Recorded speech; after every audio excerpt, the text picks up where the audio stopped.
In the quiet isolation of a summer evening, a mother and her teenage daughter found themselves crawling through bumper-to-bumper traffic in their small tourist town. The road ahead stretched endlessly, framed by vast open fields on one side and shadowy woods on the other. A mundane moment on the highway would soon become something they could never explain. As the traffic inched forward, the girl's eyes were inexplicably drawn to a man standing far ahead. Though he was a speck in the distance, his presence felt magnetic, almost wrong. He stood unnervingly still, staring directly at their car, as if he had been waiting for them. The car inched forward, the endless procession of vehicles a sluggish march toward some unseen destination. As they approached the figure, the girl found herself unable to look away. There was something about him, something she couldn't name, yet couldn't ignore. The closer they got, the more unsettling the details became. At first, he seemed like any other hitchhiker. He had the scruffy, disheveled look of someone who'd been on the road too long. Unkempt white hair, a matching beard, and clothes that looked like they hadn't been changed in days. He wore a red plaid button-down shirt, loose and weathered, the kind you'd see in old photographs of a time long gone. A black backpack hung on his shoulders, its straps worn and frayed, as if it had traveled countless miles, but it wasn't his appearance that unnerved her. It was his stillness. Even as the world around him moved in a chaotic symphony of honking horns, rumbling engines, and flickering brake lights, he stood motionless, as if frozen in time. His posture was eerily rigid, his arms hanging limply at his sides. Yet there was no mistaking the fact that he was staring directly at their car. Her mother muttered something under her breath, a nervous comment about the strange man, but the girl barely registered it. Her focus was entirely on him. As the distance between them closed, his features became sharper. His skin, she realized, wasn't just pale. It was unnaturally so, almost translucent. Veins traced faint blue lines beneath the surface, giving him the appearance of a figure carved from frost. Compared to her own pale complexion, his skin was ghostly, otherworldly, and then there were his eyes. Even before she could make out the details of his face, his eyes stood out like beacons. They were a pale, icy blue, so light they seemed almost white. They didn't just reflect the light. They seemed to emanate it, glowing faintly in the encroaching dusk. Those eyes locked onto her, unblinking, unrelenting, as if he could see straight through the glass, through the metal, and into her very soul. Her breath caught as they drew nearer. Now, just a car length away, she could see his expression more clearly. His lips stretched into a grin, wide, too wide. It wasn't the kind of smile you'd expect from a friendly hitchhiker. It was grotesque, a parody of human emotion.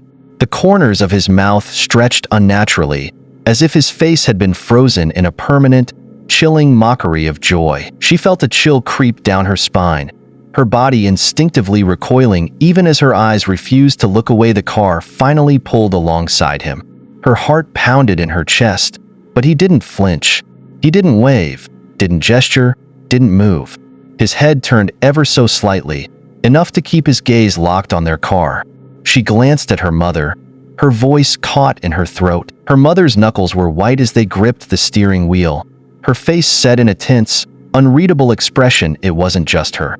Her mother saw him too. As they passed, the air seemed to grow heavier, the world quieter. The man's grin never wavered, his eyes following the car like a predator watching its prey. The girl twisted in her seat to keep watching him, even as the car moved on. His head turned, impossibly slow, his gaze never breaking, his grin never faltering. By the time they left him behind, the girl felt as though she'd forgotten to breathe. Her heart raced, her mind swirled with questions, but one thought dominated them all. Who, or what, was that man? As the car pulled alongside the man, time seemed to slow, each second dragging with an almost unbearable weight. The girl could now see him clearly, every unsettling detail burned into her mind. His features were sharper, yet they felt wrong, as if they didn't quite fit together. His pale skin, already unnaturally white from a distance, now seemed almost translucent in the fading light. Shadows fell on his face, yet they didn't soften his appearance. Instead, they accentuated the hollows of his cheeks, the sharp angles of his jaw, and the lines etched deep into his forehead. It was a face that carried the weight of something far older than it appeared to be, but it was his grin that truly set her nerves on edge. The smile stretched across his face, far too wide for comfort. It wasn't a friendly grin. It wasn't a look of amusement or joy. It was something else entirely. It felt predatory. The corners of his mouth seemed to pull unnaturally high, exposing rows of teeth that were disturbingly perfect, too white, too straight. Like they had been carved from bone. The grin seemed to mock her, daring her to look away. She couldn't. His eyes were the worst of all. Up close, their unnatural brightness was undeniable. Ice blue and nearly white, they didn't just look at her. They bore into her, cutting through the layers of reality between them.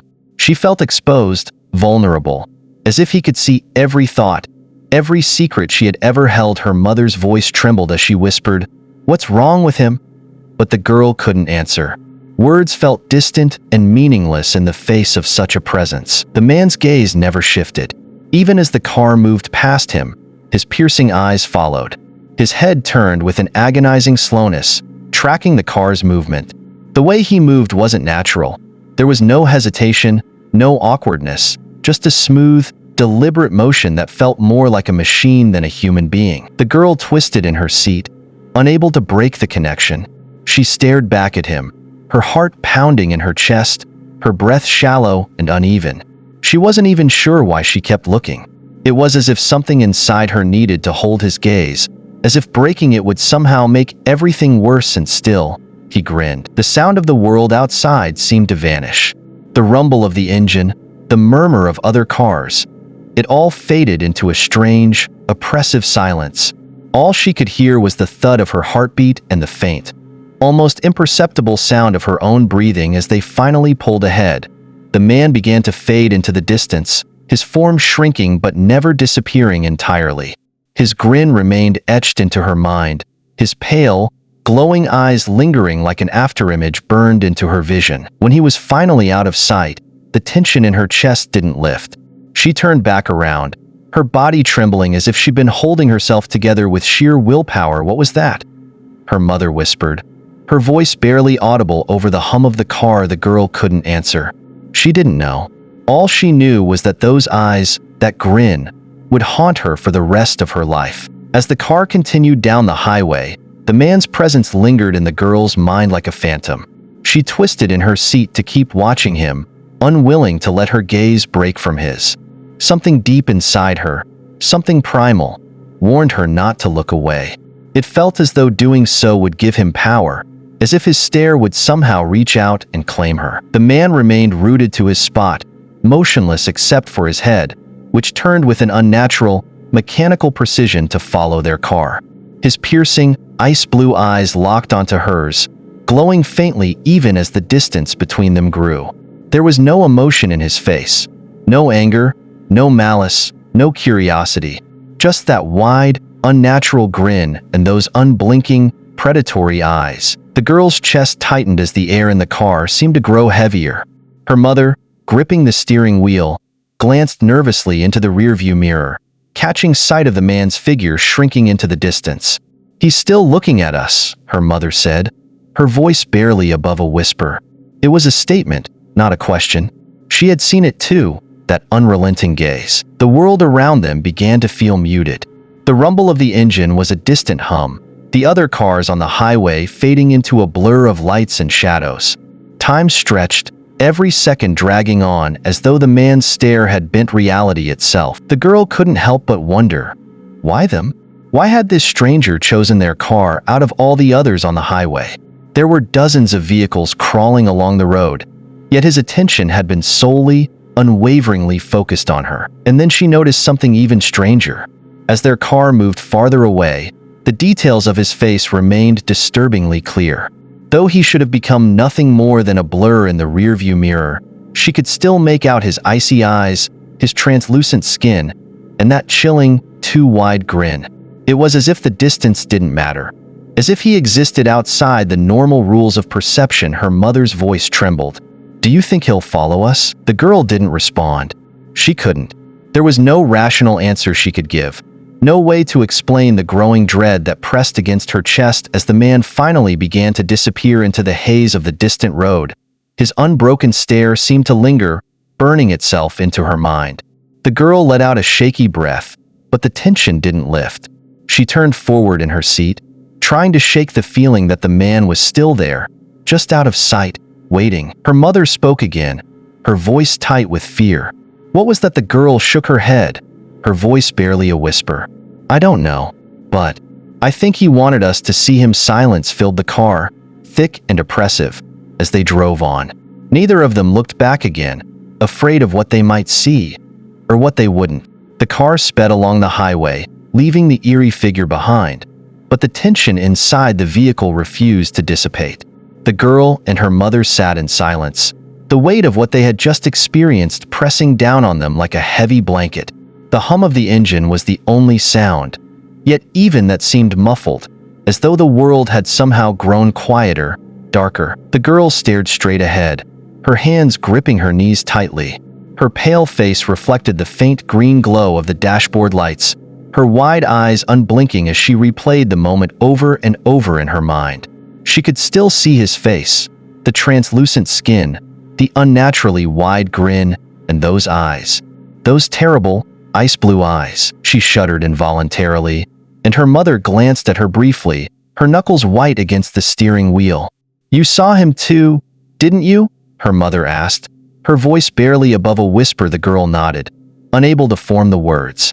Her throat felt tight, her chest heavy, as if she were still caught in that moment when the man's stare had locked onto hers. She finally managed to speak, her voice trembling. He was looking right at us.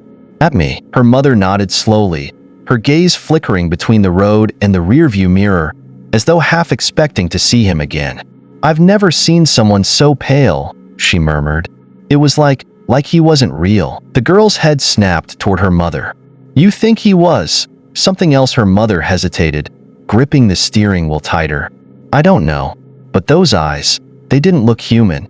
And that grin. She stopped mid-sentence, shaking her head as if trying to dispel the memory. The girl leaned back in her seat, her heart still racing. She closed her eyes, but the image of the man's face was burned into her mind, as vivid as if he were still standing there. Why was he staring at us? She asked, her voice breaking slightly. Her mother didn't answer.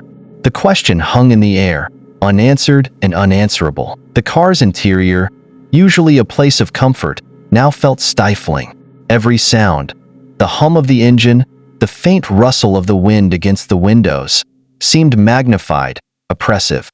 The girl glanced at the shadows in the back seat, half expecting to see a figure lurking there, but it was empty. Finally, her mother broke the silence. You know, she said hesitantly, I've heard stories about this highway. People say it's haunted, that they've seen things, people, jumping in front of their cars, but when they swerve, there's no one there. The girl's breath hitched. Do you think he was one of them? Her mother didn't reply immediately. Her eyes remained fixed on the road ahead, but her expression betrayed her unease. I don't know, she said at last, but I've never felt anything like that before. It was like he wanted us to see him, like he chose us. The girl shivered, pulling her jacket tighter around her. The memory of his gaze, of that inhuman grin, felt like a stain she couldn't wash away. She glanced out the window at the dark woods racing past, her mind unable to shake the thought that he might still be out there, watching, waiting. Neither of them spoke for the rest of the drive. The silence wasn't comforting. It was heavy, filled with the unspoken fear that they had encountered something beyond their understanding. And no matter how far they drove, the feeling that they were still being watched never truly left them. The highway stretched endlessly ahead, shrouded in a dense, unnatural fog that clung to the road like a living thing. The headlights pierced the gray haze, but the world beyond the beam was obscured, hidden in shifting shadows. The girl stared out the window, her heart still pounding in her chest, her mind replaying the man's unbroken stare over and over. Her mother drove in silence, her hands tight on the wheel, her eyes scanning the road with an intensity that betrayed her unease. The oppressive quiet in the car was broken only by the faint hum of the engine and the occasional rattle of loose gravel beneath the tires. I've heard stories about this stretch of road, her mother finally said, her voice quiet and strained. "People say it's haunted, that they see things out here.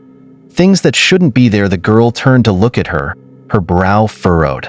Like what? Her mother hesitated, her gaze fixed on the fog ahead. Figures stepping onto the road, people who aren't real. Drivers swerve to avoid them, but when they stop, there's no one there. They say it's a place of accidents, a place where strange things happen. The girl's breath caught.